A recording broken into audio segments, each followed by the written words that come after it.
Brought to you by GTA, your island, your network. Guam election law forbids any campaigning within 100 feet of a polling place.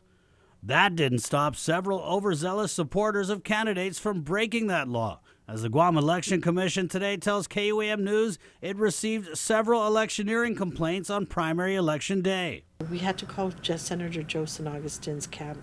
We had to call Senator Rodriguez's camp. We had to call Lou Youngro's camp. The complaints stemmed from a truck with a Big St. Augustine sign parked near a polling site, Rodriguez Cruz supporters campaigning inside the fence line, and a car with a huge Lou and Josh sticker parked inside a polling site. These complaints addressed on Election Day. Electioneering laws meant to protect voters from intimidation, undue influence, and persuasion at polling sites. Pangilinan was not sure if there are penalties for violating electioneering laws, but she did say she would bring the matter before the GEC board. One school called the GEC to complain about election signs being posted up on school property and left behind.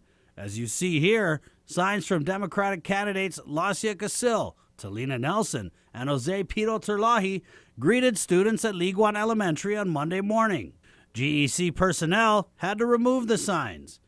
And while this election has had its share of dirty campaigning, Pangilinan said polling sites were pretty trashy too. We got calls from the schools, from at least a couple of the schools, that said trash was left behind. While the political parties and candidates were asked to clean up after themselves, GEC workers have been left holding the bag. The trash bag, that is. So as we go to these schools and we see that, we go ahead and clean it up. Pangilinan said a request for a recount made by the Ogan-Liptiaco team will be addressed by the GEC board at Thursday's meeting.